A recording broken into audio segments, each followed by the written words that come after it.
Welcome to this rapid review on our open economy model, which is the model with the three-panel diagram. So sometimes people like to call it our three-panel diagram model. And as a reminder, the sort of big picture for this model is that it focuses on two endogenous variables, two key prices. One is the real exchange rate, epsilon, and the other is the real interest rate, r. And because it has two key endogenous variables that function as prices, there's two equilibrium conditions. So we want to keep those in mind. Those are really the key equations in the model, so we want to keep them in mind as much as possible. So the first one, the equilibrium in the loanable funds market, is that savings, which often depends on R, although to simplify sometimes we'll draw it as just a fixed amount. Savings will equal investment, and if this were a closed economy, we would stop there. It's just savings equals investment. All the funds available to fund investment have to come from saving. But because this is an open economy, funds are also available from overseas. We can have capital flows. So we have CF, the net capital outflow, in addition on the right-hand side. So this is our equilibrium condition for R. And you can see how everything here depends on R. Nothing depends on the real exchange rate. So we'll just set up this equation and solve for R. The next equilibrium condition is maybe a little bit more complicated because it seems to combine goods markets and financial markets. We have net exports on the left, which is clearly going to be influenced by exchange rates. People care a lot about the real exchange rate when they decide whether they want to buy domestic goods or buy imported goods. And this will be equal to capital flow, net capital outflow in equilibrium. The interesting thing is capital flow we think of primarily depending on interest rates. So this is an equilibrium condition that says on the left-hand side stuff that depends on the exchange rate is going to equal on the right-hand side stuff that depends on the interest rate, which creates some problems, right? How are you going to solve one equation for two variables? But it's actually okay because we've already used the first equation to solve for R. So in the second equation, you're just going to plug in for capital flow. Capital flow will already be known, the interest rate will already be known, so the right-hand side is just a number. And then you'll use the equation to solve for epsilon. All right, so let's put this into practice. On the next few slides, what we're going to do is take a look at this model through the lens of algebra, working through an algebraic example, calculating with equations and getting exact numbers, and then we're going to take a look at the model through a geometric lens, drawing the three-panel diagram and doing comparative statics just with the graphs. And what we'll try to do throughout both of those analyses is connect what's going on with the algebra or with the geometry back to what's happening with the economics in words, trying to understand this in terms of, plain English. So let's go ahead and do that. In our first example, we have a capital flow equation, net capital outflow equation, investment equation, supply of savings, which is fixed here. It's just 100, so we're simplifying. And then we have our net exports equation, which depends on the exchange rate. And before we do any calculating, let's just look at these and make sense of them, make sure that they make sense. So capital flow is decreasing in the interest rate. As R goes up, the capital flow goes down. And let's think about whether that makes sense. It's saying that if the interest rate is really, really high, capital flow will be negative. And remember, this is net capital outflow. So saying it's negative means that there's not an outflow, there's actually an inflow. People are pouring their money into the US. And that would make sense. If American interest rates are super high, say 20%, then people are going to want to buy American assets. They'll lend money to Americans. Americans will have to pay them that really high interest, and all the money would be flowing in. So that makes sense. We have the investment equation says that as interest rates go up, investment goes down. That also makes sense. That's the sort of intuitive logic we had from the loanable funds model. And then the last equation says that as the real exchange rate goes up, net exports are going to go down.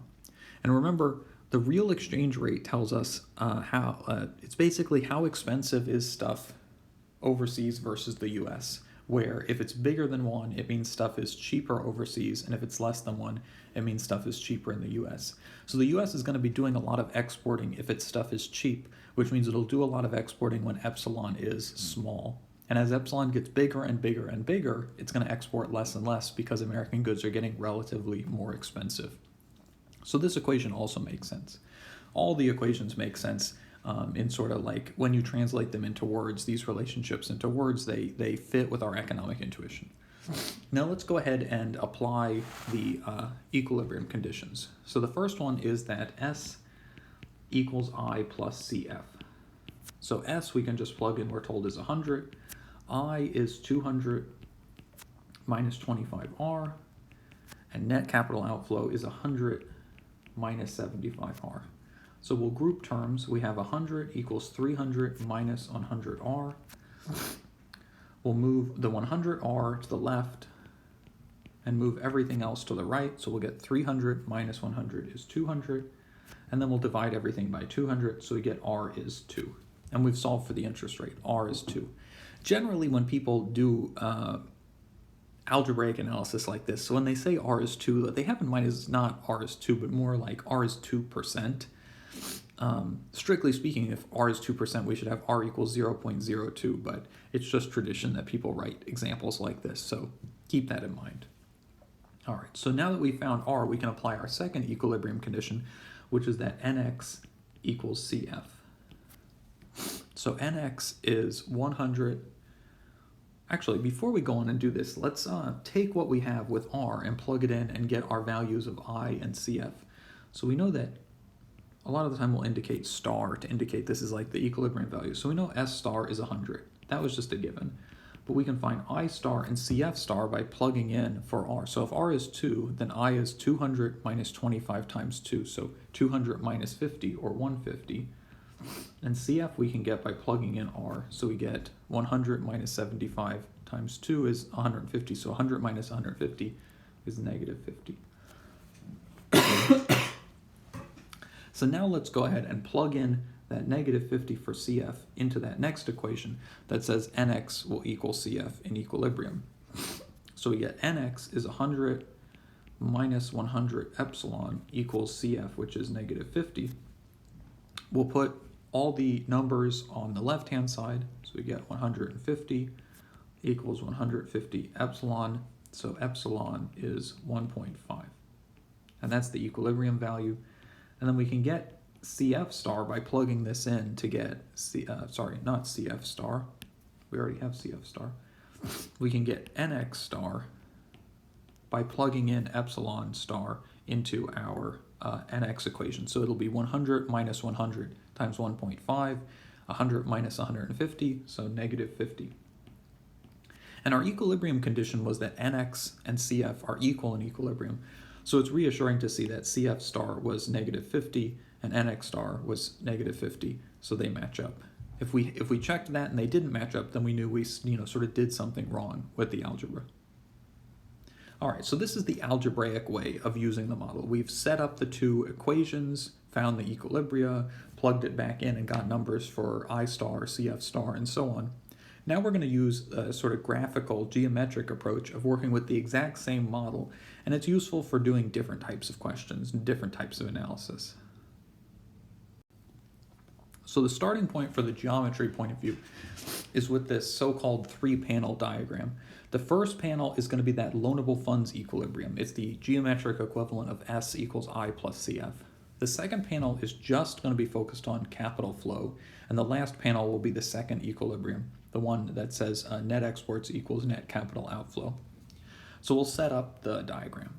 On the first one, we'll have supply of savings, which could be fixed or slope upward. I'll just draw it as sloping upward. And then the other curve was I plus Cf. So we'll denote this I plus Cf. And that slopes down because both parts, I and Cf, both slope down. The next panel we said is just Cf. So we'll draw that in, and Cf slopes down too. But it will slope down more steeply because, and this is something you sort of have to work out the math for yourself, but because there's only one thing causing it to slope down, it's less steep than the I plus Cf. Basically, since these are plotted as inverses, it's what you would think of as making it more steep actually makes it less steep. All right, and then the last panel will be the net exports curve, which we know slopes down with the real exchange rate. And then the way that sort of you use the model, the way to use the three panels is we find the equilibrium in the first panel, we'll label that A, and then now that we know this equilibrium interest rate, we can plug it in and get the equilibrium amount of Cf, net capital outflow, so this is Cf star, and then graph that in the third panel. So this is my Cf curve. which has been determined because we already know the interest rate, which was determined in the first panel. And now we have the two curves, so we can determine equilibrium in the last panel. And that tells us our equilibrium exchange rate. We could label it here. And we could label our equilibrium interest rate here. All right. So now the most typical thing you would do with a three-panel diagram is do some kind of comparative statics. So suppose, for instance, government purchases increased. Can we draw on the diagram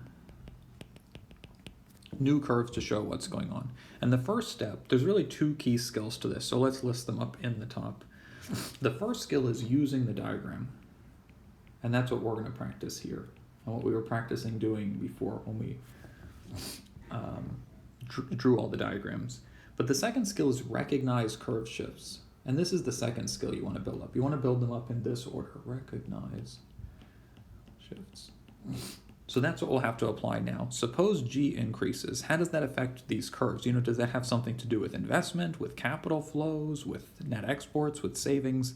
Hopefully you recognize, G is a big part of public saving, T minus G. So if T changes, public saving changes. If public saving changes, total savings is going to change. So that's going to shift the S curve back. So we'll shift S back, and we get this new equilibrium in the loanable funds market. Because we have this new equilibrium in the loanable funds market, we're going to have a new CF in equilibrium at this point B, which means we'll get a new CF curve in the third panel, which we'll draw in, and then we'll label that new intersection B. So now we have our new equilibrium. We've done comparative statics, comparing points A and B in each of the three. It's not really three markets, it's two markets, and then that capital flow diagram in the second panel. So we compare A and B in the loanable funds market, A and B for capital flow in the second panel, and A and B in this third panel, which is often called the foreign exchange market. You'll see that in all the textbooks.